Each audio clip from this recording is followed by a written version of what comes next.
Hai teman-teman, gimana kabarnya? Hari ini baik-baik aja kan? Ada yang bikin kecewa ya?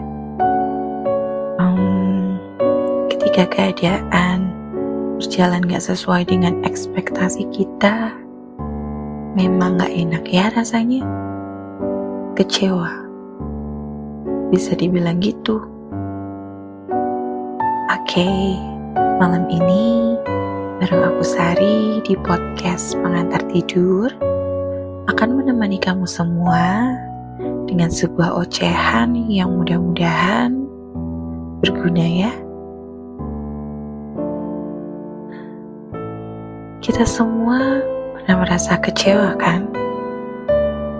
Kita pernah mengalami momen ketika dunia terasa runtuh dan semuanya gak berjalan seperti yang kita rencanakan. Dan dalam perasaan kecewa itu, kadang kita merasa lemah dan rapuh.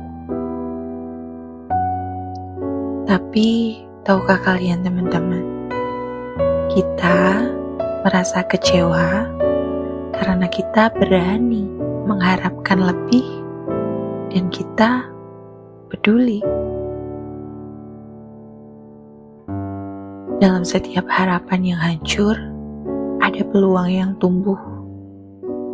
Kecewa bukanlah tanda kegagalan, tapi tanda bahwa kita hidup dan berani memperjuangkan apa yang kita inginkan.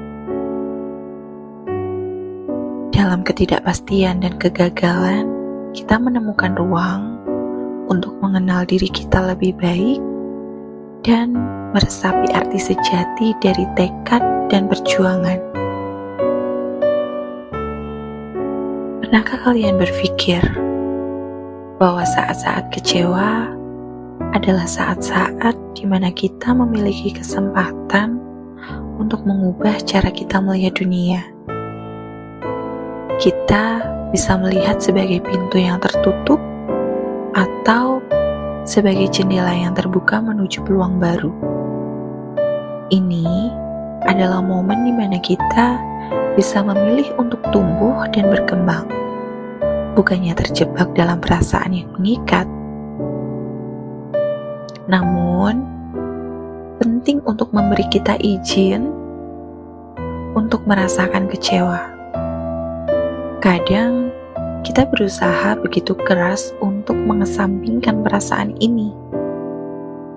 Tapi, mengizinkan diri kita merasakannya adalah langkah pertama untuk menuju pemulihan. Seperti hujan yang membersihkan bumi.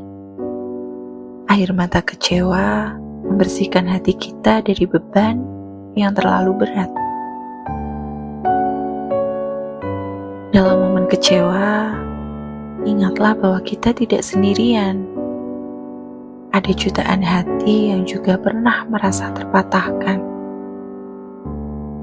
Bagikan perasaan kalian kepada teman dekat atau keluarga yang peduli.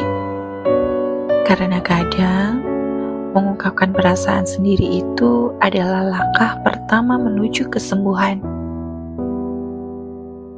Lihatlah setiap kekecewaan sebagai peluang untuk merenung dan belajar. Dalam kesendirian kita bisa mencari hikmah dari setiap peristiwa. Dalam setiap ketidakpastian, kita menemukan pelajaran tentang ketangguhan dan ketahanan. Teman-teman, jangan pernah merasa bahwa kecewa itu adalah penanda akhir dari cerita kita. Sebaliknya, itu adalah bab yang penting dalam perjalanan hidup kita. Dalam setiap luka, kita menemukan kekuatan baru. Dalam setiap kekecewaan, kita tumbuh menjadi versi yang lebih kuat dari diri kita sendiri. Oke, mungkin podcast pengantar tidur malam ini sampai di sini dulu ya. Aku berharap kata-kata sederhana ini bisa membawa sedikit cahaya dan pengertian dalam momen-momen kecewa. Ingatlah teman-teman, kita gak sendirian dalam perasaan ini. Kita semua adalah manusia, dan dalam kelemahan kita menemukan kekuatan. Sekian dari aku, sampai jumpa di episode berikutnya ya. Tetaplah berani, terus tumbuh, dan ingat bahwa ada keindahan dalam setiap kisah hidup kita. Sekian dan bye-bye.